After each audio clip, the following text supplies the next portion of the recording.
mula sa TV5 Media Center Reliance. Kasama ang buong puwersa ng News 5. Ito ang 28th KBP Golden Dove Awards at 13th Makatao Awards Best TV Newscast.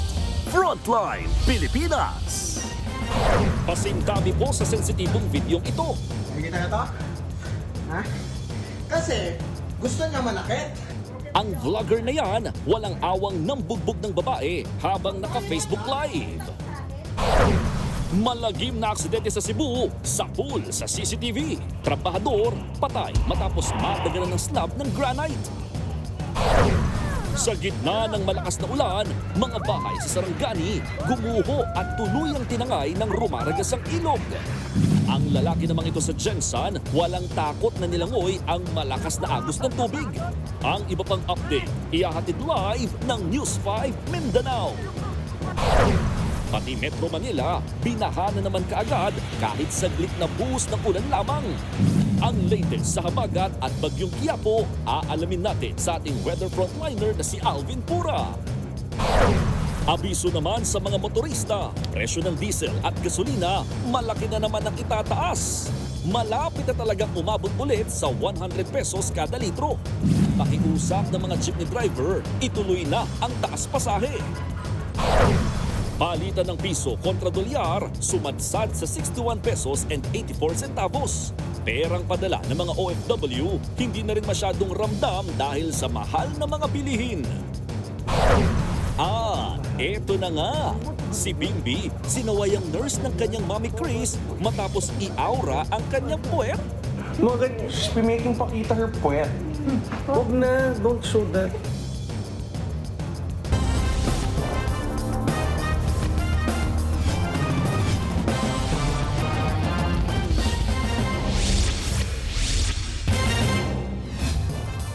Pasintabi po, sensitibo ang aming ibabalita. Ni-livestream sa social media ng isang lalaki ang pambubugbog niya sa babaeng karelasyon. Ang matindi pa, ang biktima may iniinda pang sakit dahil kapapanganak lang. Narito ang Frontline Report. Nakikita na to? Ha? Kasi gusto niya manakit. Sa burado ng Facebook Live na ito, kitang sinasabunutan ng lalaki ang isang babae. Base sa kanilang usapan, tila magkarelasyon ang dalawa. Halos hindi makagalaw ang babae. Hindi naman bumibitaw ang lalaki sa pagkakasabunot sa babae. Makita mo sa camera. Gusto mo to, di ba? Sa isang punto, sinubukan siyang paluin ng babae. Pero hindi niya ito maabot. Habang nagpapatuloy ang Facebook Live, tila nagkakasumbatan na ang dalawa. Magbayad ka muna ng utang sa akin, tanga. Yung motor Wala na. Anong motor?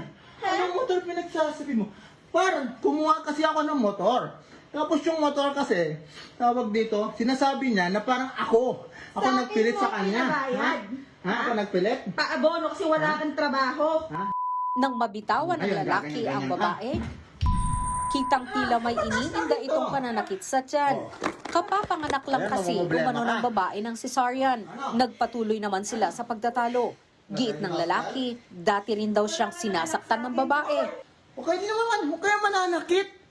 Ha? Huwag kayo mananakit ng lalaki. Alam mo pag sumobra, kaya merong mga namamatay na babae.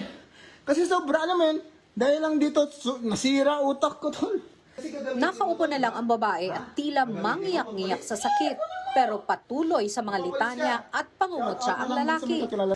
Oh, pa-hospital ka na. Pa-pulis ka na din. Pakulong mo na ako, para tapos na. Ba't di mo dalhin sarili sa kulungan, tarantado? Oo, sirain mo na ako. Sirang-sira naman ako. Utak ko nga, sira na sa'yo. Hindi pa malinaw kung ano ang nangyari nang matapos na ang Facebook Live. Ayon sa caption sa post, residente ng Tuguegarao City ang lalaki. Ipinag-utos na ni Tuguegarao City Mayor Myla Tingke sa pulisya na imbestigahan ang nangyari at tiyaking ligtas ang babaeng na-videohan na sinasaktan. Nanawagan din sila sa sinumang may impormasyon sa insidente na makipag-ugnayan sa mga awtoridad. Hindi raw nila kinukonsinti ang anumang karahasan laban sa kababaihan at kabataan. Ibinigay na rin daw nila ang kopya ng video sa iba pang ahensya para matunton ang biktima at ang lalaking nanakit. Nagbabalita mula sa Frontline, Margie Bentulan, News 5. Nadaganan ng mga granite ang isang trabahador sa Liloan, Cebu. Ang lalaki hindi na umabot ng buhay sa ospital. Nasa frontlining balita si John Aroa ng News 5 Visayas. Sa video na ito mula Liloan, Cebu, makikita ang mga trabahador na yan na magbababa sana ng mga granite slab mula sa truck. Pero nang buksan ang harang ng truck, nahulog ang mga granite slab at nadaganan ang isa sa mga trabahador. Agad namang rumisponde ang mga kasamahan nito. Pero nahirapan silang maiangat ang mabibigat na mga granite slab. Isinugod pa sa ospital ang lalaki na si Saturnino Bakiran. Pero idineklara rin itong dead on arrival. Ayon sa pulisya, maaaring hindi naging maayos ang pagkakakarga ng mga granite slab sa truck. Base sa aming investigasyon, aksidente ang nangyari.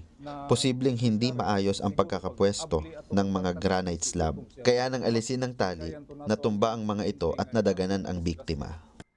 Ang asawa naman ng biktima na si Jane, hindi matanggap ang sinapit ng kanyang mister. Lalo't mayroon silang 2 anak na maliliit pa lamang. Anak sir, 2 at 3 taong gulang pa lang sila. Wala rin akong trabaho, kaya ang asawa ko lang ang inaasahan naming magtataguyod sa pamilya. Napakasakit ng nangyari. Hanggang ngayon, hindi ko pa rin matanggap. At hindi ko alam kung paano kami makakapagsimula muli.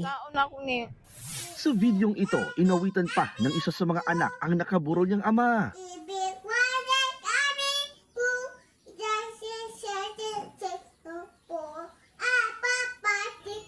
Nakausap ng News 5 ang kumpanya na pinagtatrabahuan ng biktima, pero tumanggi na silang humarap sa kamera. Nangako naman silang sasagutin ang gastusin sa pagpapalibing nito. Mag-aabot din daw sila ng tulong pinansyal at scholarship sa mga naulilang anak ng trabahador. Sa huli, nagkaarigluan din ang kumpanya at pamilya ng biktima. Nagbabalita mula sa frontline, John Aroa, News 5, Visayas! Pinerwisyo ng ulan ang ilang bahagi ng Luzon. Ang 2 barangay sa Benguet handa na sa bagyong Quiapo. Habang dito sa Metro Manila, binha ang ilang kalsada. Live mula sa Taft Avenue, nasa frontline ng balitang yan si Gary De Leon. Gary, anong update dyan?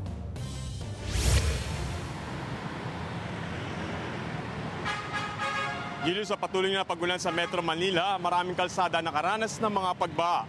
Habang sa ibang bahagi nga ng Luzon naman, naghahanda ng ilang mga lalawigan sa posibleng epekto ng bagyong Quiapo. Umabot hanggang binti ang baha kagabi sa kahabaan ng Espanya Boulevard sa Maynila. Ang mga motor sa lugar, kinakailangan ng itulak para lang umusad. Ang ilang sasakyan naman, inabot na sa kanilang bumper ng tubig baha. Ganyan din ang eksena sa Ramon Magsaysay Avenue, kung saan nagsagawa ng declogging ang ilang kawani ng DPWH sa gitna ng baha. Sa kahabaan naman ng Taft Avenue, ilang mga commuter ang nagyapak na para hindi mabasa ang kanilang mga sapatos. Bumaha rin sa ilang bahagi ng Quezon City na humupa rin naman matapos ang ilang oras. Sa labas naman ng Metro Manila, sa pool sa video sa Tuba Benguet, ang bahagi ng bundok na biglang gumuho kaninang alas 7 ng umaga. Bumagsak sa bahagi ng Cannon Road ang malalaking tipak ng bato. Ayon sa mga residente, nangyari raw yan matapos ang magdabang na pag-ulan sa lugar. Agad naman nagsagawa ng clearing operation ng DPWH Benguet 1st District. Kahapon pa isinailalim sa tropical wind signal number 1 ang buong probinsya dahil sa bagyong Quiapo. Kaya naman ngayon, todo ng paghahanda ng mga barangay para sa bagyo. Lalo't itinuturing na landslide-prone area ang lugar. Pinaayaban na kami kini Mayura na talagang... Last month, pinatawag kami ni Mayor kasi talagang number 1 na sinasabing ang Cannon Road ay dapat maging alerto. As barangay, yun ang ginagawa namin.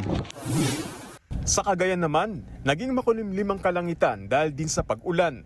Kaya naman tuloy-tuloy na ang paghahanda ng lalawigan.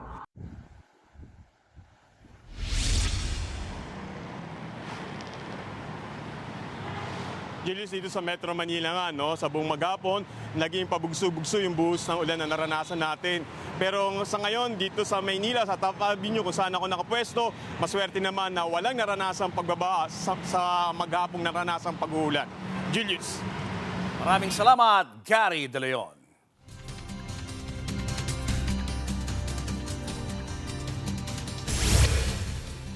Weather update tayo mga kapatid, patuloy pong nakakaapekto ang bagyong Quiapo sa malaking bahagi po ng Northern Luzon at extreme Northern Luzon at nagpapaulan din po ang habagat o southwest monsoon dito po sa kanlurang bahagi ng ating bansa. Ito pong bagyong Quiapo ay naglandfall o sumabit na nga dyan sa isla sa may Cagayan, sa Calayan, dyan po sa Camiguin Islands. Kanina po yung 2:10 ng hapon. At ngayon, kasalukuyan po yung tumatawid dito sa mga areas o sa mga isla sa Calayan at Babuyan Group of Islands patungo dito sa ating area of responsibility. Bagamat naglandfall yung kanyang center or gitna, hindi po ito humina dahil nga mga isla po yan. Marami pa rin po yung moisture na kukuha sa ating karagatan. Ito po ay lumakas pa nga at nasa tropical storm category pa din ng Pag-asa, pero yan po ay may taglay na lakas na hangin na nasa 85 kilometers per hour malapit sa kanyang gitna at kung minsan may mga pagbugsok maabot sa 105 kilometers per hour. At inaasahan pa natin ang patuloy na paglakas nito habang kumikilos palabas sa ating area of responsibility. At dahil nga bumilis ito sa pagkilos na 30 kilometers per hour kanluran, hilagang kanluran, mapapaaga rin po ang posibleng paglabas nito sa ating area of responsibility. Maaring bukas ng madaling araw, yan po ay makalabas na sa ating area of responsibility or mamayang late night. At yan po ay posible pang lumakas into a severe tropical storm or umabot din po yan sa typhoon category if nandito na po sa kanlurang bahagi ng Batanes o dyan po sa may extreme Northern Luzon. Sa ngayon, meron pa rin po yung epekto sa ating bansa dito po sa Northern Luzon at extreme Northern Luzon at yung ating habagat naman ay nagpapaulan dito po sa kanlurang bahagi naman ng ating bansa. Sa Mindanao, nababawasan na po yung ating mga pagulan dyan. Nagiging maaliwalas na po yung panahon natin. Nauna po yan dito sa eastern section ito, ang Caraga at Davao Region. Pero sa areas po ng Zamboanga Peninsula, may kataasan pa rin po yung ating tsansa ng pagulan. At posible pa rin po yung ating mga thunderstorms. Pero ngayong weekend, mas aakit pa po yung ating bagyong Quiapo. Hihilahin yan papunta sa kanyang habagat. At mas mababawasan na po yung ating pagulan sa malaking bahagi ng Mindanao. Samantalang, sa Visayas, yung ating mga pagulan ay concentrated dito sa western section ito. Kasama po dyan ng Iloilo, Guimaras, maging dito po sa area ng Panay Islands at Negros Islands. Sa Palawan, meron pa rin tayong mga posibleng pagulan dyan dulot ng ating habagat, lalong-lalo na sa area ng Mindoro. Ang natitirang bahagi po o ang areas po ng Calabarzon, meron din tayong maulap na panahon dyan at posible po yung ating mga kalat-kalat na pagulan o thunderstorms dahil sa epekto ng habagat. Dito naman po sa Luzon, kung mapapansin nyo yung ating concentration ng malalakas na pagulan na dulot po ng bagyong Quiapo ay nararamdaman sa Ilocos Norte, Apayao, Cagayan, kasama po dyan ang Babuyan Group of Islands maging dito sa extreme Northern Luzon. Ito namang mga kabundukan ng Cordillera, kasama po dyan ang Benguet at Baguio City, La Union, Ilocos Sur at Pangasinan areas, ang ilang bahagi ng Isabela, maging dito sa Quirino, is maulap po yung ating panahon. At kung minsan, meron tayong malalakas na pagulan at meron din tayong mga pabugso-bugsong hangin dahil dun sa panglabas na kaulapan itong bagyong Quiapo at dun sa kanyang wind field. Samantalang ang natitirang bahagi ng Central Luzon, kasama po dyan ang Metro Manila at ang mga karating lugar nito, maulap po ang panahon natin at anumang oras sa maghapon, posible po tayong makaranas ng mga pagulan dahil po sa epekto ng habagat o southwest monsoon. Bukas, habang kumikilos papalayo ang bagyong Quiapo sa ating bansa, mababawasan na po yung ating mga pagulan dito po sa hilagang bahagi ng Luzon at sa extreme Northern Luzon. Pero yung ating habagat, magpapatuloy pa rin po yan. At kung mapapansin nyo dito sa ating rain map, meron pa rin tayong mga pagulan dito sa kanlurang bahagi ng ating bansa, including Metro Manila. At bukas nga, hanggang weekend, mataas pa rin po ang ating tsansa ng pagulan sa Metro Manila. Pero sa araw po ng SONA, sa Lunes, mababawasan na po ang epekto ng habagat sa Metro Manila. Ang mga aasahan na lang po natin ay mga posibleng pagulan at thunderstorms na kadalasan nangyayari sa hapon at gabi. Since hapon po yung ating SONA is magdulot pa rin po or magdala pa rin po tayo ng payong o anumang pananggalang sa ulan kapag lalabas po tayo ng bahay. At yan muna ang weather update natin. Muli ito po ang inyong weather frontliner, Alvin Pura, na lagi may panahon para sa iyo. Tukoy na ng mga otoridad ang suspect sa pagpatay sa isang dating BIR commissioner at kasambahay nito sa Quezon City. Ang suspect, kinilalang asawa ng pamangkin ng retiradong opisyal. Nasa frontline ng balitang yan, si Carol De Asa. Noong pang June 15 na matagpuang wala ng buhay at duguan ang 60 anyos na babaeng ito sa kanilang bahay sa barangay North of Fairview, Quezon City. Kinilala siyang dating commissioner ng Bureau of Internal Revenue o BIR. Habang ang kanyang 52 anyos na kasambahay, patay na rin na madatnan sa isang kwarto ng bahay. Tadtad ng saksak ang dalawang biktima. May nagreklamo na kapitbahay na may naamoy siyang masangsang na amoy. Pagpasok namin, napag-alaman namin na mayroon dalawang bangkay na puno ng saksak sa liig at napag-alaman na 3 araw na tong nangyari yung pagpatay. Ngayong araw, makalipas ang higit isang buwan, natukoy na ng mga pulis ang sospek sa krimen. Sa tulong yan ng backtracking ng mga CCTV noong araw na mangyari ang pamamaslang, kita pang lumabas sa isang subdivision sa Fairview ang sospek. Hanggang sa San Jose del Monte, Bulacan, nakita siyang namimili ng damit. Base sa investigasyon, kinilala ang sospek na si alias Yusuf. Tiyahin daw ng kanyang asawa ang senior citizen na biktima. Ayon pa sa mga pulis, nawawala din ang mga gamit ng biktima, kabilang na ang ilang alahas, 3 cellphones at 50,000 pesos na cash. Ang naging motibo nito ay pagnanakaw. Kasi napag-alaman natin na itong suspect ay naghihirap. Sa ngayon, sinampahan na ng reklamong 2 counts of murder at robbery ang sospek. Pero patuloy pa rin siyang tinutugis. Nagbabalita mula sa frontline, Carol De Asa, News 5!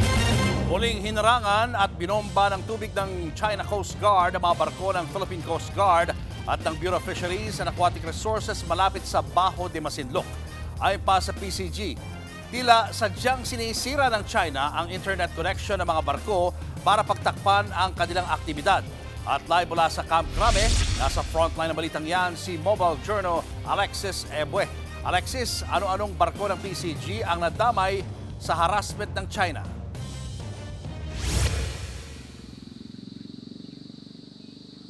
Julius, sa gitna nga ng sunod-sunod na tensyon sa West Philippine Sea, ilang barko na naman ng Philippine Coast Guard at Bureau of Fisheries and Aquatic Resources ang tinira o binomba ng tubig ng Chinese Coast Guard. Kabilang nga dito ang BRP Cape San Agustin, BRP Dato Cabaylo at BRP Dato Paduhinog.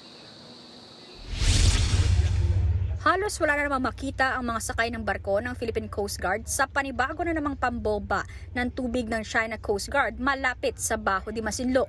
Nangyari ang insidente kanina habang naghahatid ng supply ang mga tauhan ng PCG at BFAR para sa mga Pilipinong mangingisda. Ayon kay Coast Guard spokesperson for the West Philippine Sea, Rear Admiral J. Tariela, hindi lang isang beses nangyari ang pag-water cannon sa ating mga barko. Minanmanan pa umano ng hindi bababa sa 6 na barko ng Chinese Coast Guard ang mga barko ng Pilipinas. May kasama pa raw na Chinese Maritime Militia ang mga ito. Direktang tumama ang water cannon sa isa sa mga barko ng Pilipinas dahilan ng sandaling pagkawala ng satellite internet connection nito.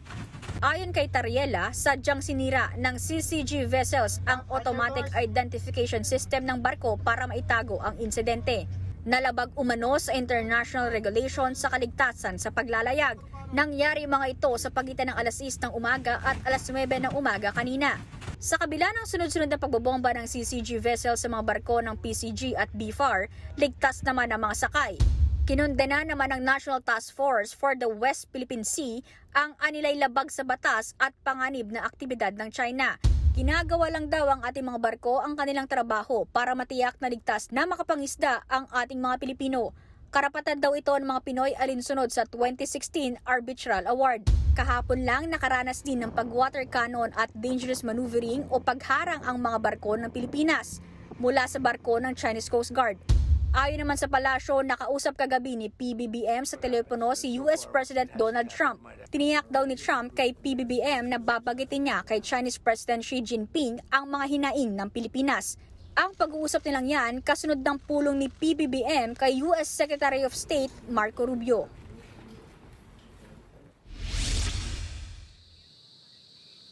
Julius, sa isang pahayag ng official press account ng militar ng China, ang sabi nila hindi naman daw labag o naaayon sa batas ang ginawa nila. Illegal din daw kasi itong aktibidad ng ilang barko ng Pilipinas. Pero giit ni Tariela, nasa loob na ng 200 nautical miles ng ating exclusive economic zone ang Bajo de Masinloc. Alinsunod dito sa United Nations Convention on the Law of the Sea o UNCLOS na pinirmahan at niratify pa ng China. Julius. Maraming salamat, Mobile Journal Alexis Ebue. Bagay raw na maging Vice President sa 2028 si Robin Padilla ayon kay Attorney Salvador Panelo. Bukod dyan, si Padilla pwede rin daw maging future President. Narito ang Frontline Report. Kung tutuusin, medyo malayo pa ang 2028 presidential elections at bukod tanging si Vice President Sara Duterte pa lang ang nag-anunsyong tatakbo siya sa pagkapangulo. Kung sino ang kanyang running mate, wala pang pinapangalanan. Pero para kay dating Presidential Chief Counsel Salvador Panelo, si Senator Robin Padilla ang magandang katandem ni VP Sara. Inupush ko si Robin na maging Vice President. Pag si Robin ay nanalong Vice President, I'm sure he will win together with Inday Sara. Nabanggit din daw noon ni Panelo na kung hindi si Sara, si Binoy ang presidente niya for 2028. Pero dahil nag-announce na ng kandidatura ang kasalukuyang bise, edi pang 2034 na lang daw si Padilla. Siya ang susunod kay Inday Sara presidente. Base sa latest survey ng Pulse Asia, number 1 si Padilla sa senatorial preference. Pero kung sa usapin ng pagka-vice president, pangalawa si Padilla. Nangunguna riyan ang kanyang kaalyadong si Senator Bongo. Ayon kay Panelo, mapasaro o sago man yan ay parehong malakas daw ang fighting chance sa eleksyon. Pero meron pa raw silang pinipili. Meron pang isa na pinag-uusapan, hindi ko pa alam kung tutuloy. Abangan niyo kung sino. Basta may naririnig na ako. Yan nga lang, posibleng magbago yan sakaling makonvict si VP Sara sa impeachment trial. Kung matatandaan, sinabi ng dating kongresista at kaalyado ng mga Duterte na si Mike Defensor na sakali man daw na matuloy ang impeachment sa bise, panlaban nila si Davao City Mayor Baste Duterte. Sinusubukan pa ng News 5 na kunin ang panig ni Senator Padilla. Kung matatandaan, sinabi na noon ng kanyang misis na si Mariel Padilla na hindi deserve ng mga Pinoy ang kanyang mister. Nagbabalita mula sa Frontline, Margie Bentulan, News 5. Maraming bahay ang gumuho matapos ang walang humpay na ulang dulot ng habagat na pinalakas pa ng Bagyong Quiapo. Live mula sa Zamboanga City, nasa Frontline na balitang yan si Christian Dumabok. Christian, kumusta ang panahon dyan sa mga sandaling ito? Yes, Julius, dito sa Zamboanga City ay nakaranas ng pag-ulan at malalakas na hangin kanina. At dito naman sa likuran ko ay patuloy pa rin ang pagtaas ng level ng tubig sa Tumaga River. Nadala! Tumba! Bigla na lang bumagsak ang bahay na yan sa katuluyang inanod ng ilog sa Maasim, Sarangani. Tila nilamon ng buo nang rumaragas ang tubig ang naturang bahay. Lumambot kasi ang lupang kinatitirakan nito, bunsod ng walang tigil na ulan. Ganyan din ang nangyari sa isang bahay sa tabing ilog sa bayan naman ng Glan. Sa barangay Ilaya naman, sa bayan pa rin ng Glan, meron ding bahay na tinangay ng baha. Pati ang nakalundon ng puno, bumagsak din at inanod matapos lumambot ang lupa.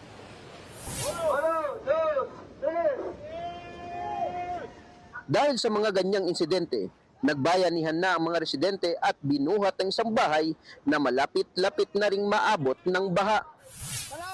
Dito naman sa bayan ng Maitom, nakaangkla sa gilid ng Saob River ang mga bangka.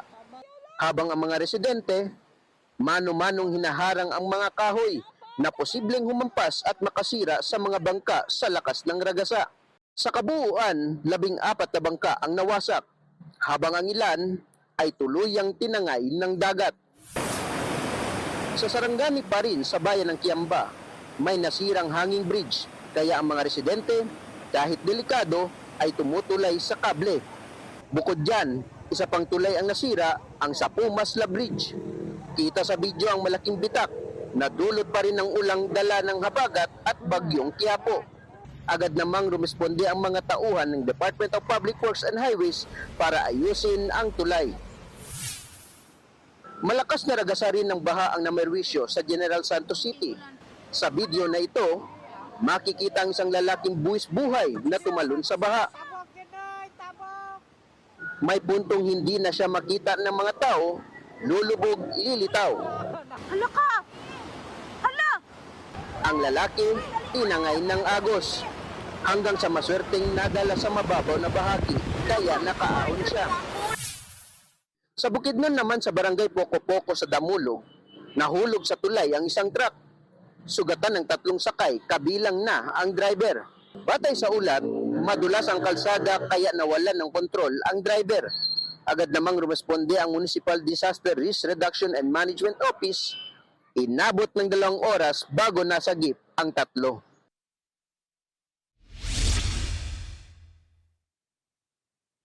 Julius, sa iba pang bahagi ng Sacsayhuaman ay sunod-sunod ang pinsalang iniwan ng walang tigil na pagulan dulot ng Hagbagat at Bagyong Quiapo. Kabilang dito ang mga bahay na inanod ng baha, mga tulay na nasira at mga bangkang napinsala. Kanina nga bandang 3:00 ng hapon ay ligtas na rin na-rescue ang mga guro at estudyante na natrap sa Ludin, Lungaan, IT School Extension sa Sitio Dabo, Maasim, Sarangani matapos umapaw ang Sigal River nitong Huwebes. Na-rescue rin ang ilang residenteng nakatira malapit sa ilog na naapektuhan ng mabilis na pagtaas ng tubig. At patuloy namang nakatabay ang mga lokal na otoridad sa mga lugar na nananatiling nasa panganib ng pagbaha. Balik sa iyo, Julius. Maraming salamat, Christian Dumabok. Habang ang ilang lugar ngayon ay binabaha, tila binaha rin ng reklamo ang Office of the Ombudsman laban kina dating House Speaker Martin Romualdez at dating Congressman Zaldico. Kaugnayan ng issue sa flood control scandal. Nasa frontline ng balitang yan, Simon Gualvez. Sa higit 100 pahina na supplemental complaint affidavit, hinihiling ng Special Panel of Investigators ng Office of the Ombudsman na masampahan ng kasong plunder, direct at indirect bribery, paglabag sa Anti-Graft and Corrupt Practices Act at money laundering kina dating House Speaker Martin Romualdez, dating Ako Bicol Party List Congressman Zaldico at iba pa. Bunso dito ng anilay sabwatan upang makasamsam ng nakaw na yaman na aabot sa 56 billion pesos mula 2022 hanggang 2025. Mga panahon na tumatayong House Speaker si Romualdez habang chairman ng House Appropriations Panel si Ko. Laman ng reklamo ang mga ebidensya. Kasama na rin ang salaysay ng mga testigo. Kabilang dito ang kay dating DPWH Undersecretary Roberto Bernardo kaugnay sa flood control scheme, kung saan tinukoy ang ilang proyekto na pinondohan at kapalit ito ay pagbibigay ng kickback mula sa mga kontraktor. Kaugnay niyan ang umano'y pagpapadala ng mali-maletang pera sa mga tahanan at opisina ni Romualdez sa Forbes Makati, Bonifacio Global City at Valle Verde. Isa rin sa tinukoy na proponent at sangkot si Ko. Batay sa reklamo, hindi lang daw simpleng maling paggamit o pagnakaw ng pondo ang hinihinging maparusahan, kundi ang pandarambong o plunder na nauwi sa pinsala sa ekonomiya. Sabi ng Office of the Ombudsman, may pagkakataon pa rin sina Romualdez at Ko na sagutin ang mga akusasyon. Pero oras na makitaan ng probable cause o sapat na basehan, dito na sila sasampahan ng kaso sa Sandigan Bayan at ipaaresto. Sa isang pahayag, sinabi naman ng tagapagsalita ni Romualdez na handa ang dating House Speaker na harapin kung ano man ang isang pangreklamo laban sa kanya. Anya, naniniwala sila na kung magkakaroon ng patas na laban ay mapatutunayan ni Romualdez ang kanyang panig. Hiniling din nila na hayaang manaig ang proseso at ebidensya. Samantala, si Ko na nahaharap sa kasong graft at malversation sa Sandigan Bayan ay kasalukuyang nagtatago, pero nauna niya nang itinangging tumanggap siya ng kickback sa flood control projects. Iginit niya rin noon na chismis lang at walang basehan ang mga paratang at pawang pamumulitika lamang. Nagbabalita mula sa Frontline, Mon Gualvez, News 5. Shoot sa kaldero. Ganyan inilarawan ni Senator Ping Lacson ang pag-usad ng kanyang investigasyon sa mga ghost project sa Taguig na balwarte ng mga Cayetano. Ayon sa senador, lumalalim daw ang kwento habang pinapalakas ang binubuo nilang kaso. Bago nito, inilantad niya ang questionableng flood control project sa Taguig na lumabas ng 2 beses pinaglaanan ng pondo. Kabilang daw ang mga yan sa nasa 2.38 billion pesos na budget insertions para sa lungsod noong nakaraang taon. Yan ang pinakahuling update sa Iringan nila Lacson at Senator Alan Peter Cayetano. Noong weekend, inakusahan ni Cayetano si Lacson na dumoble raw ang net worth. Nauna nang itinanggi ni Cayetano na may ghost project sa Taguig at hinamon pa si Lacson na maglabas ng ebidensya. Ayon naman kay Senator Erwin Tulfo, kasama ang mga yan sa posibleng silipin ng Blue Ribbon Committee kapag nagsumite si Lacson ng mga kaukulang dokumento. Hindi pa niya nasasubmit, pero pag sinubmit siguro, then I will start reviewing it. Hindi lang po naka-confine doon. Yung mga sinasabi po nung 18 mga bodyguard, they dared us na imbitahan sila, so we will be inviting them. ibang balita, bistado ang mga dugyot na warehouse na nagbebenta ng expired na karne sa Malabon at Valenzuela. Napag-alaman pang pinapalabas nilang purong karneng baka ang ibinebenta nila sa mga nagpapares kahit may halo itong baboy. Nasa frontline ng balitang yan, si Gio Robles. Pwede ka makita. Samahan mo ko. Walang aso? Wala po. Beef ito. Sa surveillance ng mga operatiba na nagkunwaring buyer, tumambad ang dugyot na bodega na bagsakan umano ng mga smuggled na karne ng baka. Binebenta ang karne online. Sa hidden camera, kitang nakalapag lang sa sahig ang ilang karne na nakabalot sa plastic. Hoy! Sa NBI kami. Lumas kayo dyan. Isa ang bodega na ito sa dalawang warehouse sa Malabon at Valenzuela na sabay sinalakay ng NBI National Capital Region. Sa pag-iikot ng mga ahente, tumambad din ang kahon-kahong karne na karamihan ay expired na. May ilan pa raw na nangingitim na sa tagal ng pagkakaimbak pero binebenta pa rin. Sa investigasyon ng NBI, lumalabas din na hindi purong karne ng baka ang binebenta. Ang modus daw ng mga sospek. Yung sinasabing baka, hindi naman pala totoong baka, kundi mga pork diaphragm, frozen yan, na hinahaluan ng taba ng baka para magmukhang baka. So in truth and in fact, hindi siya baka, hindi siya beef. Bagsak presyo kung ibenta ang mga karne na umaabot lang sa 250 pesos kada kilo. Kaya bultuhan raw kung pakyawin ito ng mga parokyano. Binibili na to ng mga negosyante, may mga karinderya, especially yung sa pares, ito yung pinaka-ideal na ginagawang pares. Binibili na nito in bulk, volume na ang bilihan. Babala ng NBI, delikado sa kalusugan ang tinatawag na hot meat o karne mula sa mga hayop na kinatay ng walang wastong inspeksyon. Dahil walang veterinary check, hindi tiyak kung ligtas ito o kung may sakit ang pinagmulang hayop. Bagamat hindi na ipapasa sa tao ang African Swine Fever o ASF, mahalaga pa rin ang inspeksyon upang matiyak ang kaligtasan at kalidad ng karne. Ikinababahala rin ng NBI na makain ito ng ilang individual na ipinagbabawal sa kanilang relihiyon ang pagkain ng baboy. Siyempre, may mga kapatid tayong Muslim, hindi po nila alam na baboy nga ito. Actually, kung sa ordinaryong tao o ordinaryong mata, mahirap ma-distinguish kasi pag niluto mo, kasama na yung fats ng beef. Sa kabuuan, 24 na tonelada ng illegal na karne ang nakumpiska na nakatakdang sirain ng Department of Agriculture. Tinatayang nagkakahalaga yan ng higit 10 milyong piso. 2 sospek ang inaresto, kabilang ang isang may-ari ng warehouse. Nahaharap sila sa kasong paglabag sa Meat Inspection Code of the Philippines na may parusang pagkakakulong na umaabot sa 12 taon. Ayon sa NBI, patuloy ang investigasyon sa iba pang posibleng kasabwat. Nagbabalita mula sa Frontline, Gio Robles, News 5. Kailangan na raw maghigpit ng sinturon ng ilang tsuper dahil aarangkada na naman sa susunod na linggo ang malakihang taas presyo ng petrolyo. Live mula sa Mandaluyong, nasa Frontline ng balitang yan si Gerard de la Peña. Gerard, hanggang magkano na ang kada litro ng petrolyo sa susunod na linggo? Alam mo, Julius, mukhang malakihang oil price hike na naman ang sasalubong sa mga motorista sa susunod na linggo. At kung hindi pa raw magkakaayos itong US at Iran sa lalong madaling panahon, ay hindi raw malayong umabot na naman tayo sa 100 pesos per liter. Base sa 4 na araw na trading, posibleng tumaas ng 6 hanggang 7 pesos ang kada litro ng diesel, 5 hanggang 6 pesos naman sa gasolina, at ang kerosene pwedeng tumaas ng 3 hanggang 4 pesos. Pwede pang magbago ang pagtatayang ito dahil hindi pa kasama rito ang isang araw ng trading. May isang araw pa tayo at masabi ko lang, ang naging trend ho this week, araw-araw pa-increase ho ang movement sa international price, sa Min of Flat Singapore. Kaya baka asahan na rin natin na hanggang Friday baka tumaas pa. Ang dahilan ng patuloy na pagtaas ng presyo ng langis ay ang pagkakasara pa rin ng Strait of Hormuz na bunga ng alitan sa pagitan ng US at Iran. Ayon sa industry players, Kung magtutuloy-tuloy pa rin ito, posibleng magbalik sa 100 pesos per liter ang presyohan ng langis.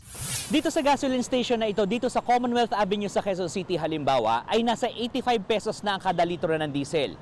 Kung matutuloy ang oil price hike na 7 pesos per liter sa susunod na linggo, ay magiging 92 pesos na ito. Hindi na nalalayo sa 100 pesos per liter.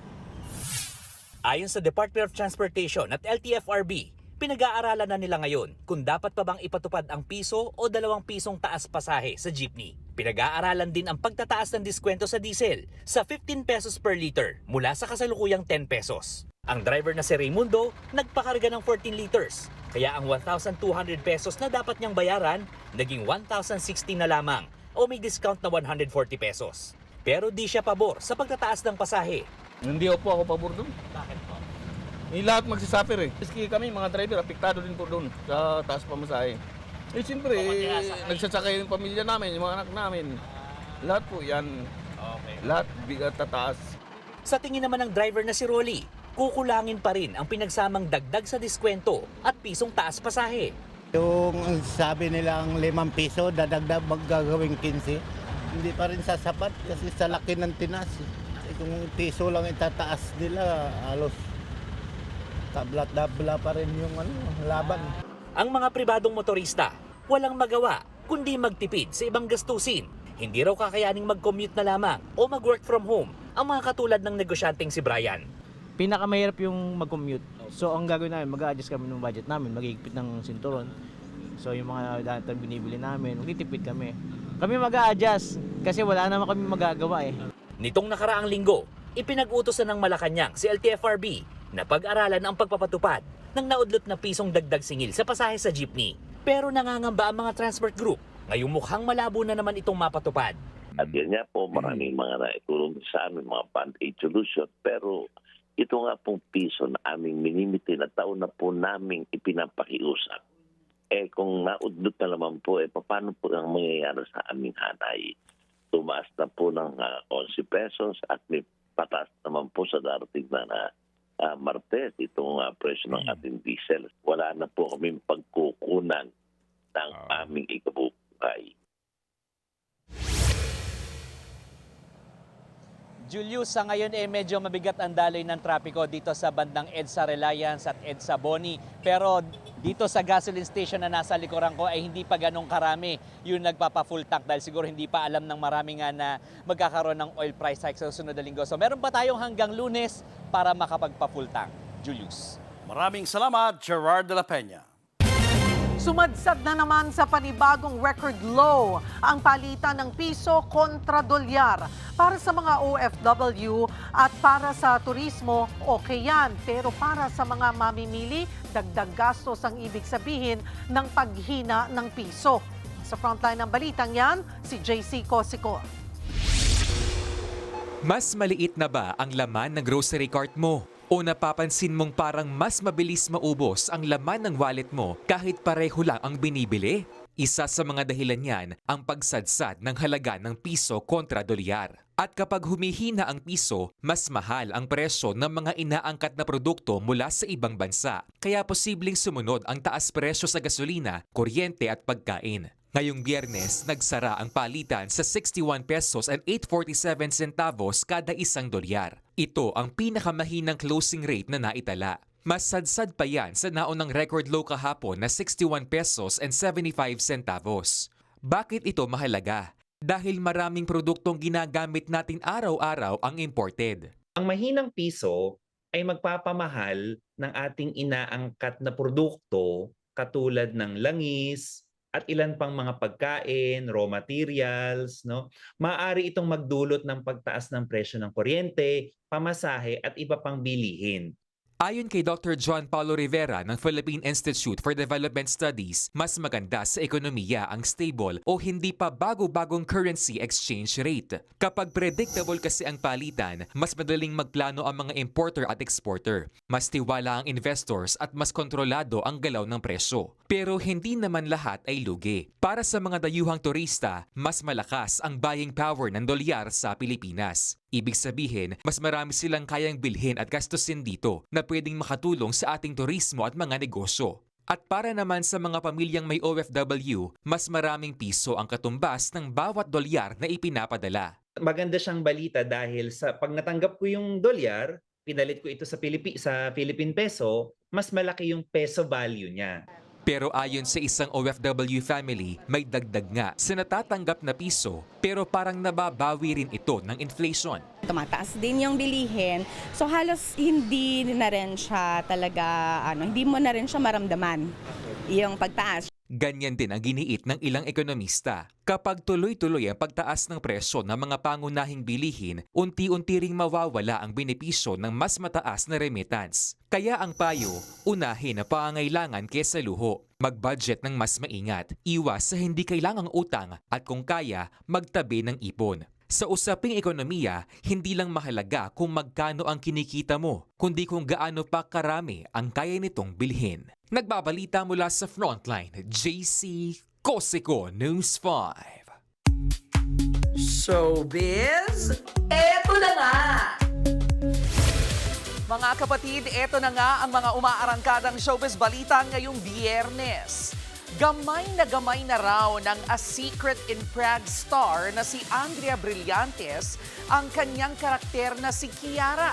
Kung paano siya naghahanda para sa bawat eksena, alamin po natin sa Frontline Showbiz Report na ito. Another set visit ng Good Morning Kapatid host na si Maui David ang nagpangiti sa fans kaninang umaga. Dito nakasikahan niya ang A Secret in Prague star na si Andrea Brillantes. Pinasilip ng Gen Z queen ang kanyang routine sa set ng serye. At ang una niyang ibinida na ay must-have niya. Itong higaan ko na Ay, ito, napinayagan niya tayo umupo. Kasi kapag nag-shoot, syempre pag tapos or kapag hindi pa ako yung kinukunan, gusto ko nagpapahinga. Kapag Pero ito pa, ang pangmalakasang lines ni Kiara, on the spot lang pala inaaral ni Andrea.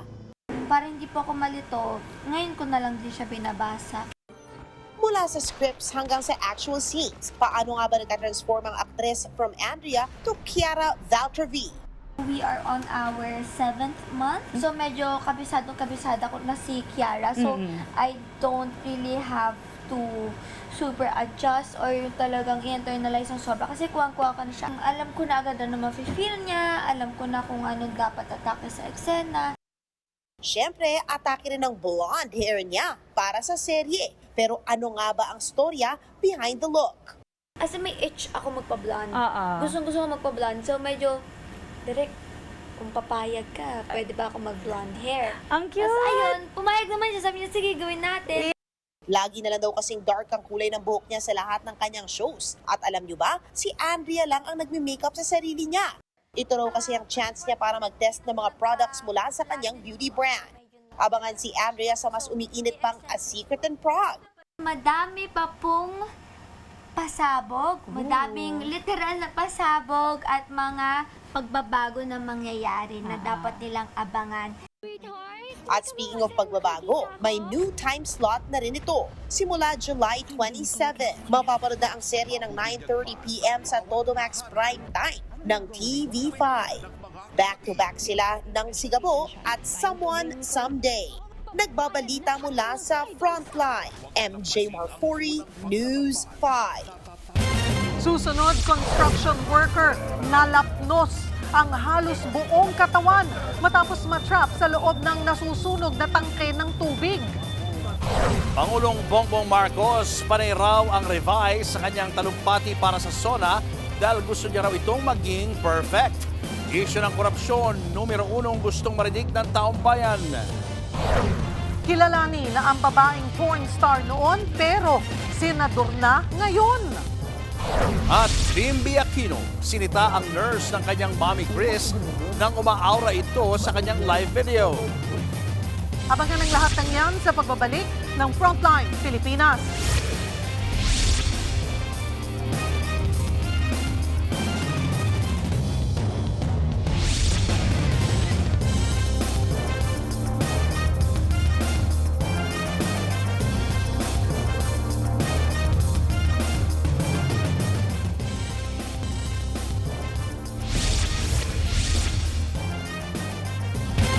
Nalapnos ang halos buong katawan ng isang lalaki sa Cavite nang masunog ang loob ng tangke ng tubig. Nang dahil sa pagliyab, nahirapan ng mga rescuer na sagipin ang lalaki. Nasa frontline ng balitang yan si Gary De Leon. Nagtulong-tulong marong spunting bumbero sa Barangay Lapidario sa 13 Martires, Cavite para mailabas ang isang lalaking natrap sa loob ng ginagawang tangke ng tubig. Nang makuha ang biktima, kitang nalapnos ang halos buong katawan niya. Sa investigasyon ng Bureau of Fire, nasa loob daw ng tangke ang 3 lalaki para magpintura. Nagkataon naman daw na may gumagawa sa ibabaw ng tangke at nagwe-welding. Ito raw ang naging dahilan, kaya na-suffocate at nahirapan ang 3 biktima. Pumasok umano ang usok at spark ng wine-welding na bakal sa loob ng tangke ng tubig. Dahil sa pintura at fumes, sumiklab ang apoy. Nakalabas naman agad sa tangke ang 2 lalaki, bagamat nalapnos din ang kanilang balat. Habang ang lalaking sinagip, nanghina kaya di na nakalabas. Sa kapal talaga ng usok, pero yun nga, sumisigaw ako sa loob pero hindi naririnig ng tao. Hindi kami nagkakarinigan. Nakakapa ko lang yung una yung paa niya. Nakahiga po siya na disoriented po. Isa pang pinag-aaralan ay kung may pagkakamali bang nagawa ang welder. Yung po kasi nga tangke na yan ay bago pa lamang ginagawa.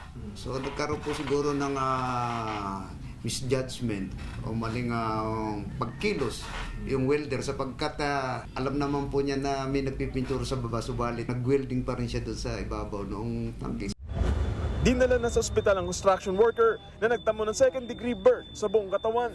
Iniimbestigahan naman ng BFP ang kontraktor ng water tank dahil sa kawalan ng safety gear at safety personnel sa lugar.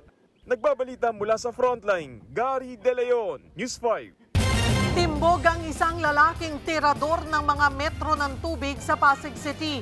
Madaling natukoy ng mga otoridad ang kawatan dahil tila hindi raw ito naligo at nakapagpalit ng damit. Nasa frontline ng balitang yan, si Brian Castillo. Pasado 2:00 ng madaling araw noong Sabado, pinasok ng lalaking may bitbit na sako ang isang eskinita sa barangay Pinagbuhatan, Pasig City. Pumwesto ang lalaki sa gilid ng bahay. Sa kaprasahang pinihit ang isa sa mga metro ng tubig. May napadaang motorsiklo, pero tuloy ang lalaki sa pagkalikot. Hanggang sa nabaklas niya na ang metro, saka inilagay sa sako. Hindi pa siya nakontento. Tinarget ang isa pang kontador bago sumibat. Sunod na nakita ang lalaki sa ibang kalsada na may bitbit ng kariton. Doon, may penunteriya ulit siyang metro. Ayon sa barangay, ilan lang yan sa mga naaktuhang siyari ng pagnanakaw sa kanilang lugar kung saan ang target ng magnanakaw ay ang metro ng tubig.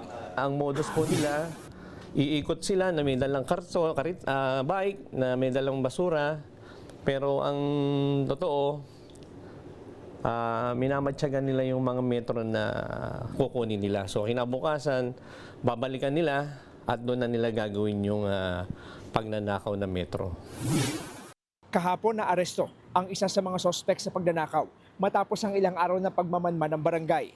Mas napadali raw ang pagtukoy sa kanya dahil halos 2 araw umano itong tila hindi naligo at hindi nakakapagpalit ng damit. Nung unang gabi, habang umiikot sila naghahanap ng mga nanakawin, yung damit nila na-identify namin. So kinagabihan, nung gagawin nila na yung pagnanakaw, yun pa rin ang suot nila nung gabi. Kaya positive yung identity nila.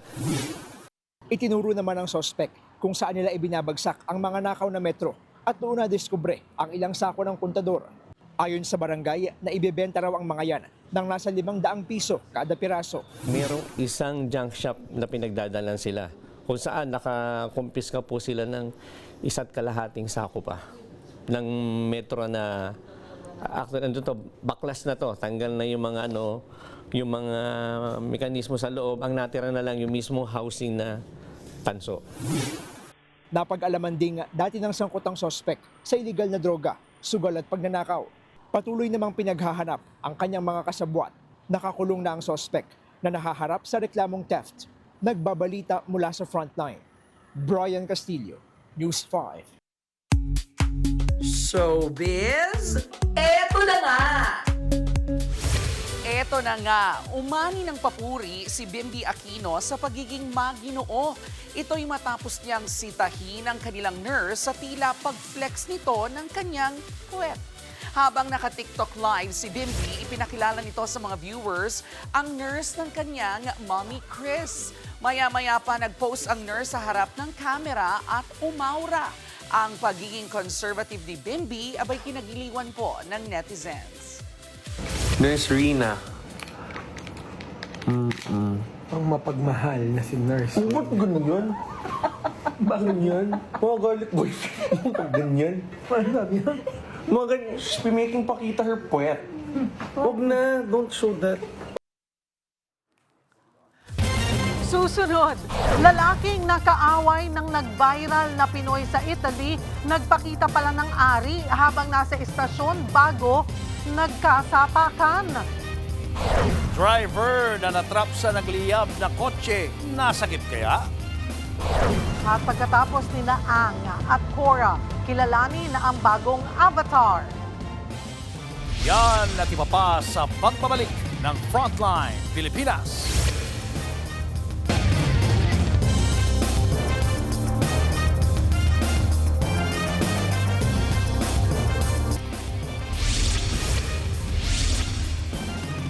Isiniwalat ng nag-viral na Pinoy sa Italy ang kahalayang ginawa ng isa sa mga mandurukot umano na nakaaway niya sa loob ng tren. Bago ang insidente, ibinalandra muna ng lalaki ang kanyang ari. Narito ang Frontline Report. Matapos mag-viral ang suntukan ng isang Pinoy laban sa grupo ng mga mandurukot umano sa isang tren sa Italy, ang Pinoy na nasa video, si Mervin D. Hunter. Aniya, may video sila bago pa man ang nangyaring gulo. Sa kanyang Instagram page, ipinakita niya ang isang video kung saan makikita ang isa sa mga mandurukot umano na nagpapakita ng kanyang ari sa mataong estasyon. Take a look, this for you. No,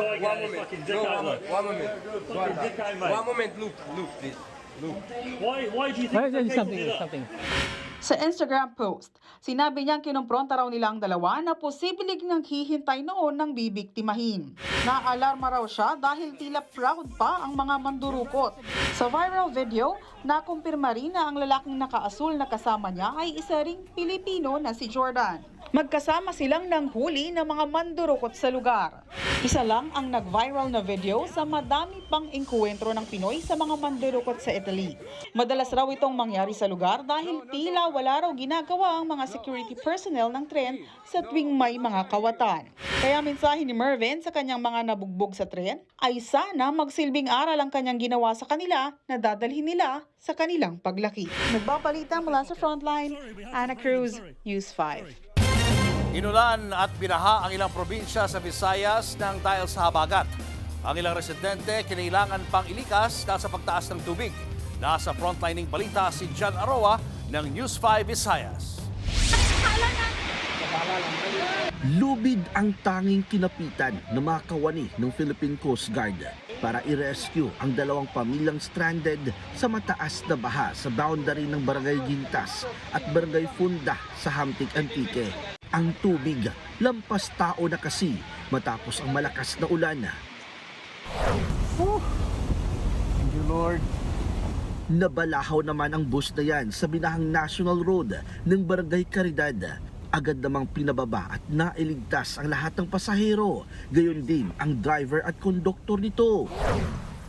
Sa Mandurriao District sa Iloilo City naman, umabot hanggang dibdib ang baha. Sa video nga ni Jeric Hibionada, madaling araw pa lang daw, tumaas na ang tubig sa lugar. Umabot sa 30 barangay sa lungsod ang nakaranas ng pagbaha dahil sa patuloy na pag-ulan. Sa sityo na Bagatan sa bayan ng Jordan sa Guimaras, inilikas ng PCG ang isang pamilya o 10 individual nang dahil din sa rumaragasang baha. Sa Bonifacio at Sikatuna Street sa downtown Cebu City, gutter deep ang tubig. Agad namang nag-deploy ng libreng sakay ang LGU para sa mga naapektuhang commuter.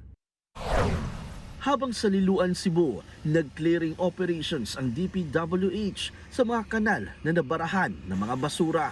Nagbabalita mula sa Frontline, John Aroa, News 5, Visayas!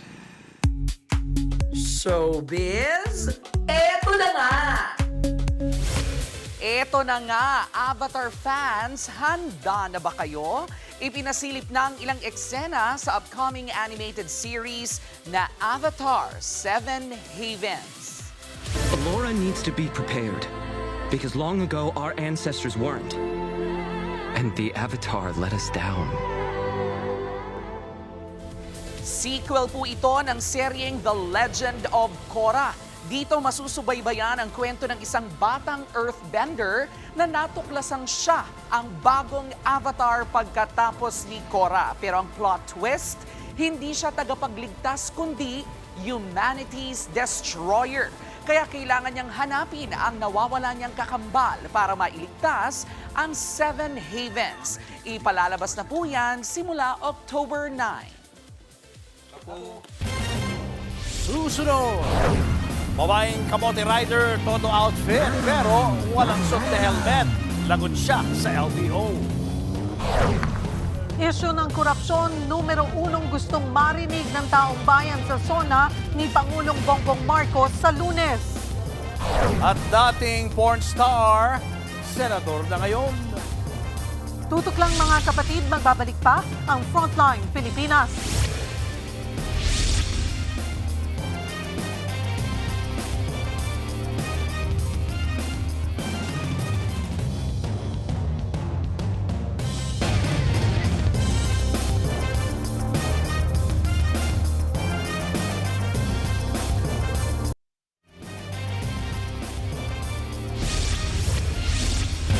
Pangmalakasan ang OOTD o Outfit of the Day ng isang babaeng rider-vlogger.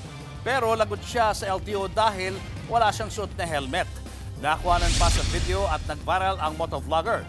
Agad natukoy ang kanyang pagkakakilanlan.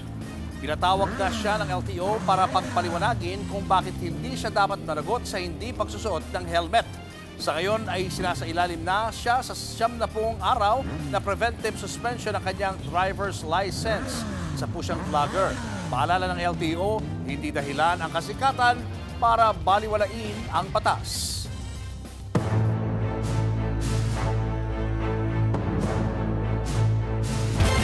Paglaban sa korupsyon, partikular na sa flood control scandal, ang nangungunang issue na gustong marinig ng mga Pilipino sa ika-5 SONA ni Pangulong Bongbong Marcos sa Lunes. Pero kasama nga ba yan sa kanyang tatalakayin? Ang sagot ni PBBM na sa Frontline Report ni Maricel Halili. Are you done writing the script? I'm never done. Until 1 hour before the SONA, I'm still changing it, because of course we want it to be perfect. Yan ang sagot ni Pangulong Bongbong Marcos sa kanyang sinusulat na speech para sa kanyang ika-5 State of the Nation Address o SONA sa Lunes. Kumbaga, polishing na lang siya. On the whole, yes.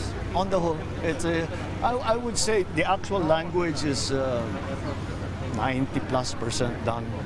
We're just fixing it up and making sure that it's not too long or it's not too short.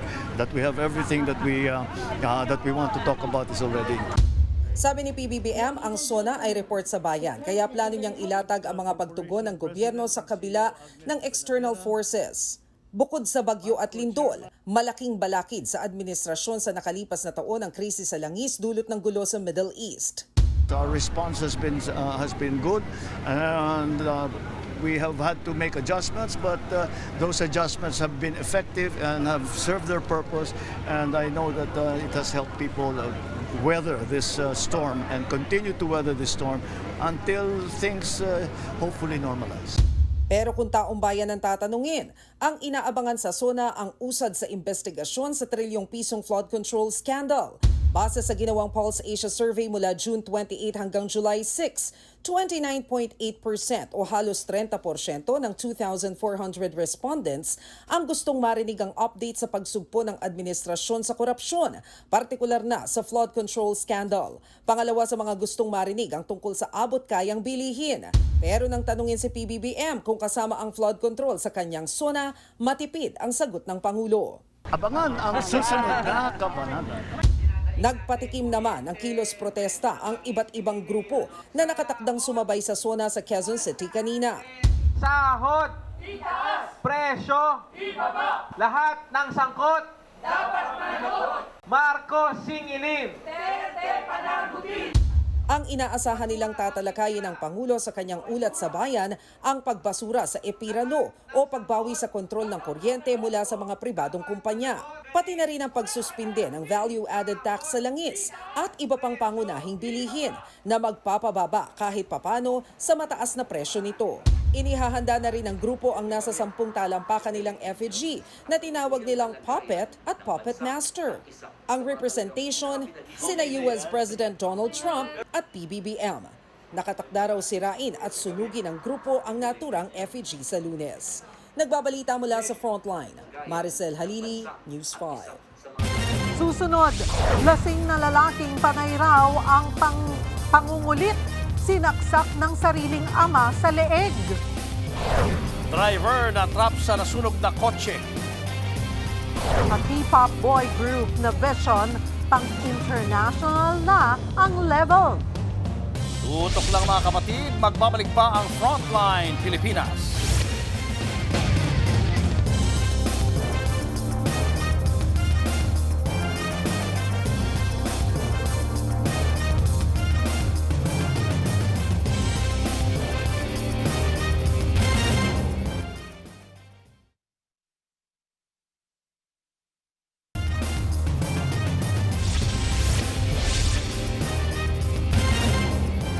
Dahil umano makulit, sinaksak ang isang lasing na lalaki ng sariling ama sa Villarreal, Samar.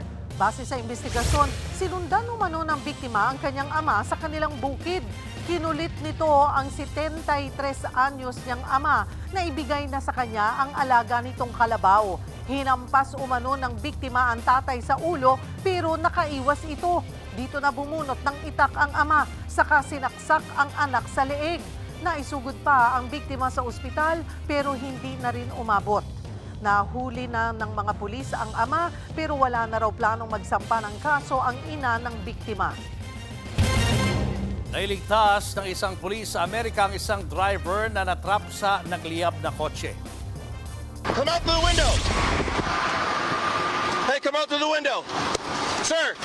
Come out to the window now. Give me your hand. Give me your hand. Give me your hand. Give me your hand now. I got you. Give me out. All right, you okay? Anybody else in the car? Sa dashcam ng police car, makikita ang pulis na napilitan ng basagin ang salamin ng kotse para tulungan ang driver. Sa investigasyon, nakita umano ng pulis ang maandar na sasakyan na umuusok na kaya pinatigil niya ito sa gilid ng kalsada at sa ngayon ay hindi patukoy ang sanhi ng sunog. Maayos naman ang lagay ng driver. Showbiz, eto na nga! Mga kapatid, eto na nga. Vision is taking P-pop to Japan.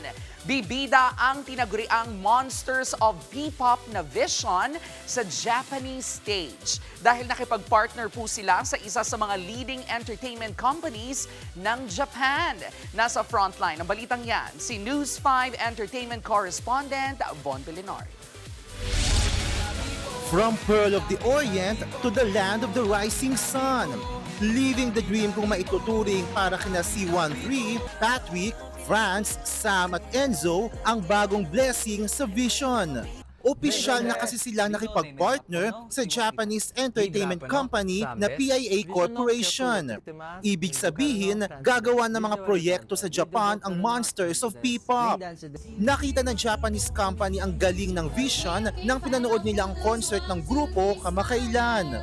Pero nung na-meeting na namin yung PIA Corporation, doon na nag-sink in slowly sa akin na naniniwala sa amin. We're very honored and humbled for the opportunity.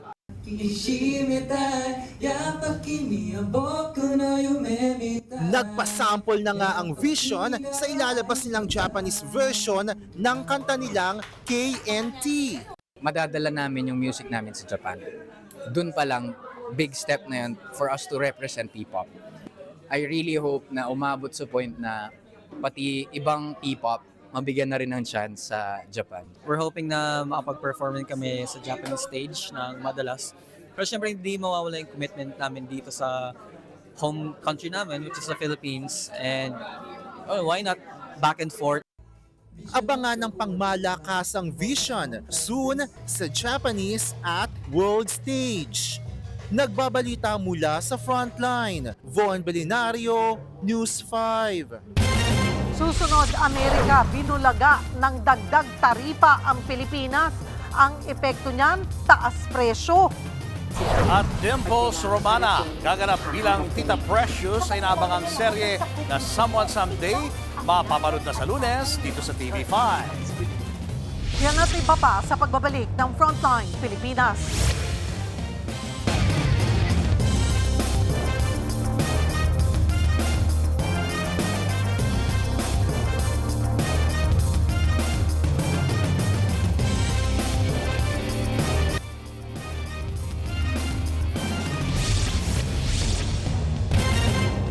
Sadsad na nga ang piso kontra dolyar, binulaga pa ng Amerika ng dagdag taripa ang Pilipinas. Narito ang Frontline Report.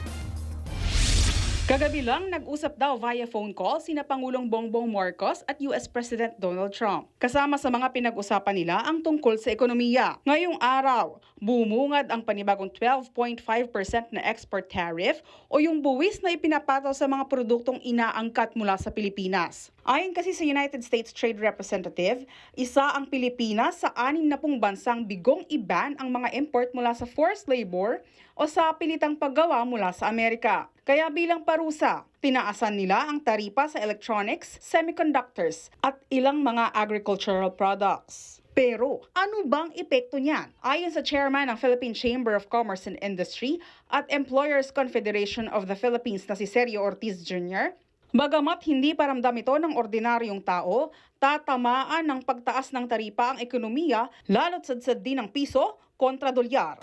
Immediately, we have to watch and see both the exporters and both the importers from the U.S. Ano ang talaga interpretation at ano talaga yung final determination bago sila mag-produce or bago mag-import. No? So magkakaroon siguro ng disruption immediately, pero we don't really know if it will be bad or good or worse than where we are now. Dahil mataas na nga ang taripa, ibig sabihin, mas magiging mahal ang produkto sa Amerika. Ang ending, bababa ang benta, mababawasan ang export ng bansa at maapektuhan ang mga negosyo at manggagawa. In short, domino effect yan hanggang sa tuluyang tamaan ang karaniwang empleyado. So maaari rin kasi itong magdulot ng mas mabagal na manufacturing activity at makaapekto sa employment kung hihina yung tinatawag nating export orders. Pero ayon sa Philippine Amalgamated Supermarkets Association, partikular na tatamaan ang mga negosyong nakaasa sa export na siyang posibleng magpataas sa presyo ng mga bilihin. Government better step in and do what they can to, alleviate the situation and make economic conditions better for businesses, because as it is, I'm saying business might not just take off people, but some may even have to close down. Bagamat Amerika lang ang nagpataw ng mataas na taripa, sila pa rin ang #1 export market ng Pilipinas. Sa kabila niyan, isa ang Pilipinas sa nakatanggap ng pinakamataas na export tariff sa mga bansang pinatawan. Wala pang pahayag ang Department of Trade and Industry. Nagbabalita mula sa Frontline, Ana Cruz, News 5.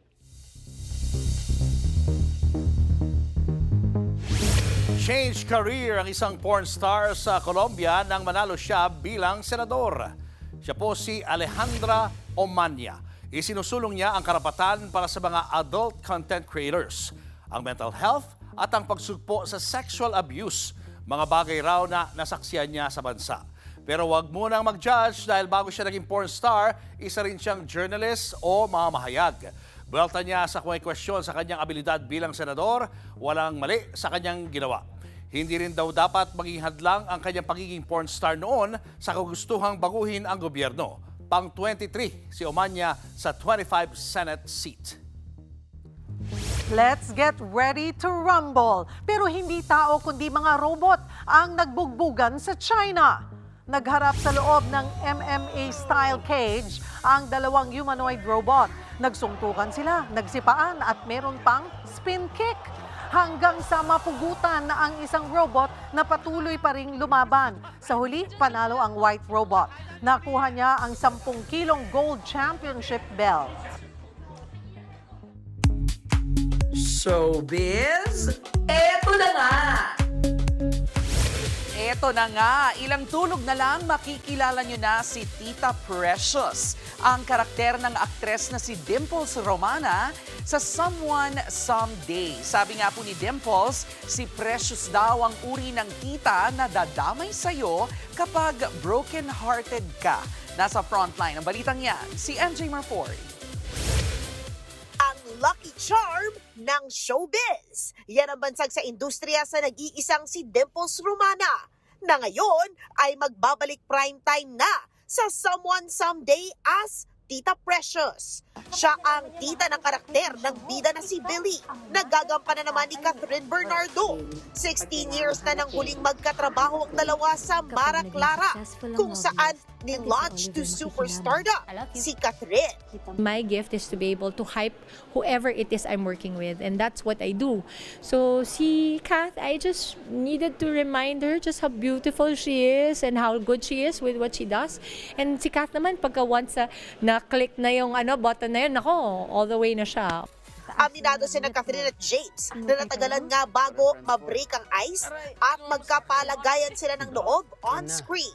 Pero paliwanag ni Dimples na siyang witness sa samahan ng Catherine on set. Yung ice, oo. Sabi niya kasi to break the ice between Catherine and James, sabi nga nila parang napatagal at medyo mahirap. Kasi nga, I don't think it's even intentional, MJ. I don't think na parang sinadya nila na hindi kaagad mag-warm up. But these are two people who have grown in the business. They're big superstars. In different sides yes. of the spectrum. Never pa silang naging magka-partner.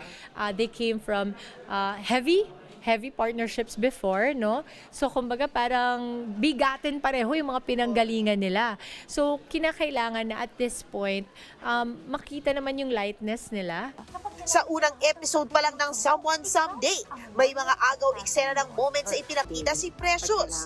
Isa rin siya sa mga layered characters ng serye na maraming twist.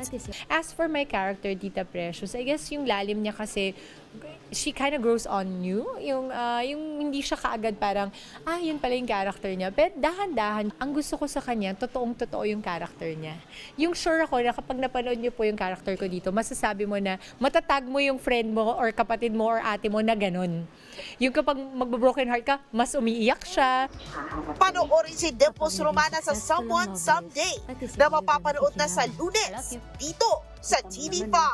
Nagbabalita mula sa Frontline. MJ Marfori, News 5. Ito pa nga, back-to-back na nga ang mga aabangang pasabog ng TV5 sa darating na Lunes.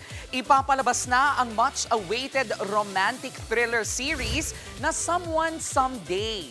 Iikot po ang kwento nito kay Billy na isang CEO. One day, malalagay sa panganib ang kanyang pamilya, kumpanya at ang pangarap niyang makahanap ng someone someday. This July 27 na yan, 8:45 p.m. dito sa TV5. At eto pa, sa Lunes na rin ipalalabas ang bagong yugto ng My Best Friend Eman, kung saan palabang-babango ng karakter ni Shaina Magdayaw na si Ruth. Abangan po yan sa bago nitong time slot, 2:30 p.m. Monday to Saturday. Dito lang lahat sa TV5. At yan nga po ang ating mga showbiz update ngayong Biyernes. Happy weekend mga kapatid. Ako po si Jervy Wrightson. Abangan niyo ulit kami sa Lunes dito sa TV5 sa 1PH RPTV, True TV at 105.9 True FM. Kami ang inyong mga kapatid sa Balitan at Public Service. Walang iwanan sa Frontline Pilipinas. Susunod na ang Sigabo.